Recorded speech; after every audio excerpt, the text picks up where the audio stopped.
एक समय था कि लोग आजमगढ़ का नाम सुनते ही चौंक जाया करते थे। देश में कहीं भी धमाका होता था तो उसका नाम आजमगढ़ से जुड़ ही जाता था। लेकिन योगी और मोदी की जोड़ी ने आजमगढ़ को इस बदनामी से कैसे मुक्त कराया, देखिए। भारत माता की, भारत माता की। प्रधानमंत्री मोदी जो कहते हैं वो करते हैं। मोदी ने कैसे बदनाम हो चुके आजमगढ़ की तस्वीर और वहां के लोगों की तकदीर बदल दी, वो देख लीजिए। आज आजमगढ़ का सितारा चमक रहा है। चुनाव के मौसम में पहले क्या हुआ करता था? पहले की सरकारों में बैठे हुए लोग जनता की आंख में धूल झोंकने के लिए घोषणाएं कर देते थे। 19 में भी जो हमने शिलान्यास किए वो चुनाव के लिए नहीं किए थे। आज उसको धरातल पर उतरते हुए देख सकते हैं, उद्घाटन कर चुके हैं। और आज 24 में भी कोई मेहरबानी करके इसको चुनाव के चश्मों से न देखें। यूपी में 80 की 80 सीटें जीतने की जिम्मेदारी सीएम योगी आदित्यनाथ पर है और एनडीए यूपी में सभी सीटें कैसे जीतेगा, ये आज योगी आदित्यनाथ ने बता दिया। आजमगढ़ में भी सीएम योगी, कुशीनगर और देवरिया में भी सीएम योगी दिखाई दी।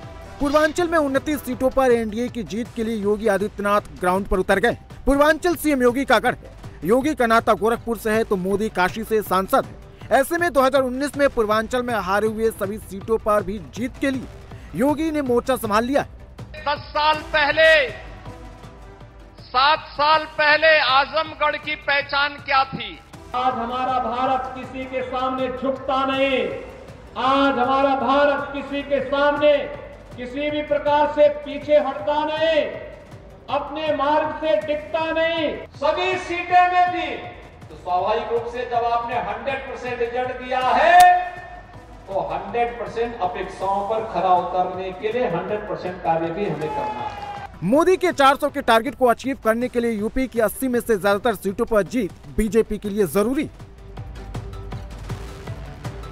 बंगाल की राजनीति में आज 2 हॉट सेंटर रहे। पहला संदेश खाली और दूसरा ब्रिगेड मैदान। एक में बंगाल में अपने जनाधार को बढ़ाने की कोशिश हुई तो दूसरे में अपने जनाधार को बचाने की।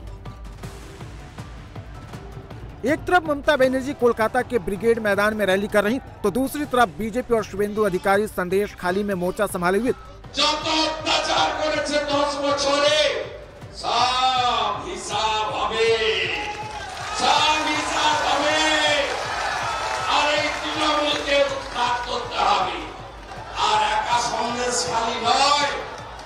पश्चिम बांग्लाय एमन 25 থেকে 30টা संदेश खाली में बीजेपी ममता सरकार पर सवाल उठा रही थी तो ब्रिगेड में ममता बनर्जी अपने सभी 42 प्रत्याशियों के साथ रैंप वॉक कर रही थी। टीएमसी ने अपने 42 प्रत्याशियों के नामों का ऐलान आज कर दिया। बशीरहाट से सांसद नुसरत जहां का टिकट ममता ने काट दिया। बशीरहाट से हाजी नजरुल इस्लाम को ममता उम्मीदवार बनाई। जे गाछेर डाले बसे आछे सेई गाछेर डाली काटছে। গ্যারান্টি কিসের গ্যারান্টি? যে গ্যারান্টির কোনো মূল্য নেই। कोतवाल पर बदलते ही जांच पड़ताल की रफ्तार और आरोपी की चाल कैसे बदल जाती है, आज पश्चिम बंगाल में नजर आया। पुलिस की हिरासत में शाहजहां जो अकड़ दिखा रहा था वो आज कैसे बदल गई, वो 360 डिग्री के एंगल से देखिए। जगह एक ही लेकिन समय बदल गया है। बंगाल पुलिस की पेशी के दौरान शाहजहां की हनक देखिए और सीबीआई की पेशी के दौरान उसकी चाल देखिए। ये 2 तस्वीरें बता रही हैं कि आखिर बीजेपी क्यों शाहजहां को केंद्रीय एजेंसियों को सौंपने की मांग कर रही थी। इसी बशीरहाट कोर्ट में 1 मार्च को बंगाल पुलिस शाहजहां को पेश की, लेकिन तब पुलिस उसे आरोपी की तरह नहीं बल्कि वीआईपी की तरह ट्रीट करती हुई दिखाई दी। लेकिन सीबीआई की हिरासत में आते ही शाहजहां की चाल और उसके चेहरे की रौनक बदल गई। आज शाहजहां को CBI Basirhat sub divisional court में पेश, जहां कोर्ट ने शाहजहां को 4 दिन के सीबीआई हिरासत में भेज दिया। सीबीआई संदेश खाली में ईडी अधिकारियों पर हुए हमले के मामले में पूछताछ करना चाहती थी, जिसे कोर्ट ने मंजूर कर ली। चुनाव से पहले शाहजहां के संदेश खाली कांड से ममता बनर्जी बैकफुट पर आ गई। ममता बनर्जी पर शाहजहां को शेल्टर देने का आरोप लग रहा है और इन आरोपों को धोने के लिए ममता बनर्जी ने बशीरहाट पुलिस थाने के 2 अधिकारियों को हटा दिया है। शाहजहां पर राशन घोटाला, ईडी की टीम पर हमला, संदेश खाली में महिलाओं से दुर्व्यवहार, जमीन पर अवैध कब्जा, मनी लॉन्ड्रिंग जैसे गंभीर आरोप। और अब सीबीआई उसके हर एक गुनाहों का सबूत तलाश रही। वहीं योगी मॉडल का असर गुजरात में भी नजर आ रहा है। गुजरात में अवैध निर्माण के खिलाफ अब बुलडोजर दौड़ रहा है। योगी का बुलडोजर गुजरात कैसे पहुंचा वो भी देख लीजिए।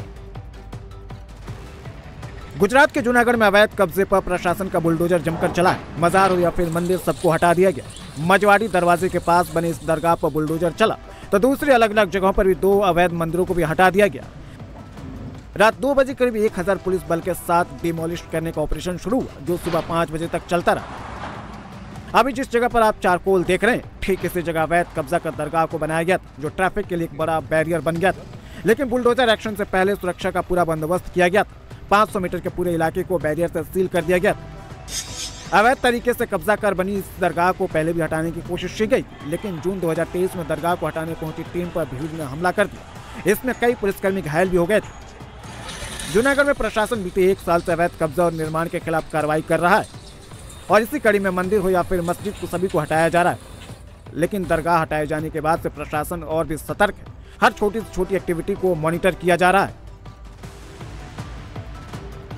दूसरे की आस्था का सम्मान कैसे किया जाता है, इसका परिचय राजस्थान के किशनगढ़ के मुसलमानों ने दिया। 1-2 नहीं बल्कि हजारों मुसलमानों ने एक ऐसी शपथ ली जो पूरे हिंदुस्तान के लिए रोल मॉडल बन गई है।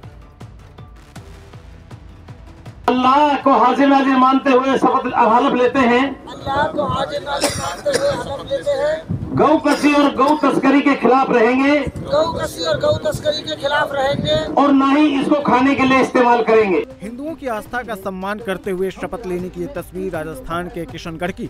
मुस्लिम समाज के लोगों ने महापंचायत बुलाकर गोकशी नहीं होने देने की शपथ ली।